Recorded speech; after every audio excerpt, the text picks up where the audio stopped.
So we're now in Nitobe Memorial Garden, which is part of UBC Botanical Garden. And the feeling here is a little bit different. The light is different, the ambiance is different, and the way that the trees grow is very, very different. And right in front of me here is a cultivar, a Japanese cultivar called Shugetsu. And Shugetsu has the unlikely translation in English of moonlight through pine trees. And this again suggests a much more poetic way to look at the world than we would see in most Western plant naming. Anyway, the thing about Shugetsu is it has these very, very long pedicels, very long flower stalks, and these sort of ballerina tutu-like flowers, and very, very lax, very, very, everything's not limp, but almost limp, and so moves differently. You know, with the slightest breeze, you get a little bit more movement. And this is a small cherry tree. Shugetsu, people fall in love with Shugetsu. It's a late white flower, very, very elegant tree, but it's small, and people think this would be a great tree to have, you know, in a residential situation. But unfortunately, it's a fairly weak tree, and it really requires the best of conditions for it to flourish.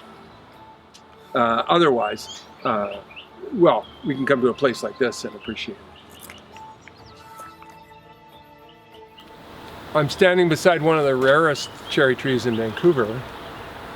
This is Taki Neoi. When we see that suffix, N-I-O-I, Neoi, this means fragrance.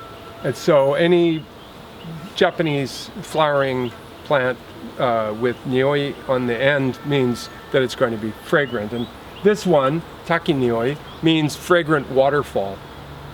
And this has a kind of broad spreading and you know, drooping posture. This is an old tree.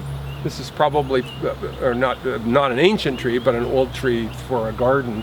It's about 50 or maybe 60 years old, and it's starting, because of all of the you know, the pressures that are put on by people walking by all the time. It's starting to decline, and so this is one of the trees that we've made an effort to repropagate. And so we have another Taki Neoi in the garden, small one that's going to take its place. But this, I love this tree because it's so, although it is declining, it is has a very Japanese feel to it. It doesn't feel like we're in Vancouver. It, as I say, it's fragrant. It has pure white, fragrant flowers, single flowers, and what's interesting about them is the leaves and the bracts that emerge at the same time as the flowers. They're bronzy, and so they give a slightly different, make those flowers a slightly different white from a distance.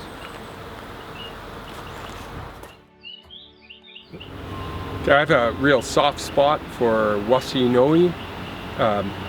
Actually, Washi-No is the name of this tree, and I have a soft spot because when I saw the condition of trees of this cultivar in Vancouver, I was really afraid that we were going to lose the cultivar. There were only very, very few. I found maybe 3 or 4 in the city of Vancouver in my early wanderings, and they all looked so terrible. I knew that the city was probably going to remove them, and I thought, well, we really do need to propagate these things to get them going. And this is the result of one of the propagations. And as you can see, this is a tree that doesn't have a shape like you would see on a street in Vancouver, a regular street tree. You don't have a stalk that's unbranched and then a canopy. Rather, this is branching, sort of all over the place, wherever it wants.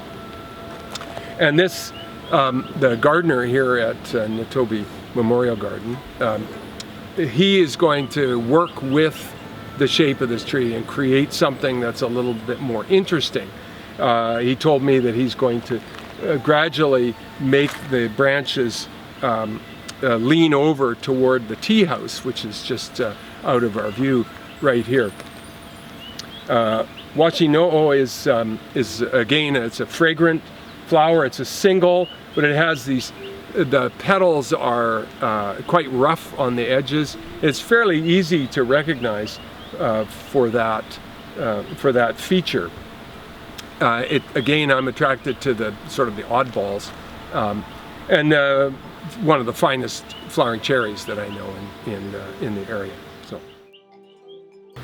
So this is what Taihaku looks like. A little bit more shade in the environment, and these are plants that are grown on their own roots.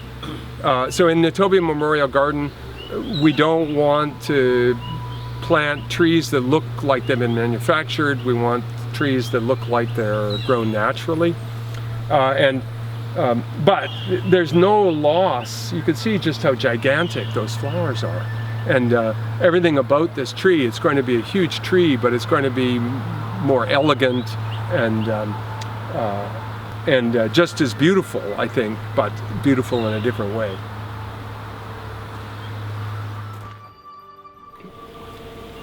So again, we have Shirotai, which you saw at the Botanical Garden in the full sun. Very, very tight branching and very floriferous. This is a little bit more shaded here and a little bit more, it's reaching a little bit more. We're going to have a tree that's taller and very widespreading here as well. And there's another Shirotai behind us here.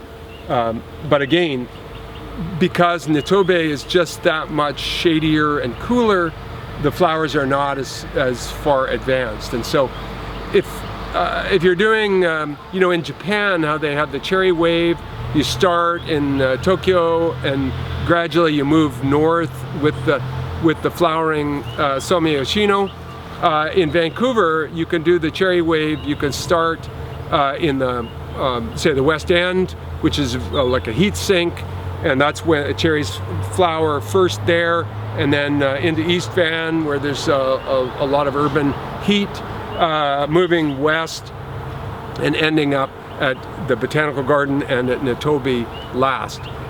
So if you've missed something by a week, it's probably going to be flowering at Nitobe. Kanzan is the sort of the height of the late flowering cherries.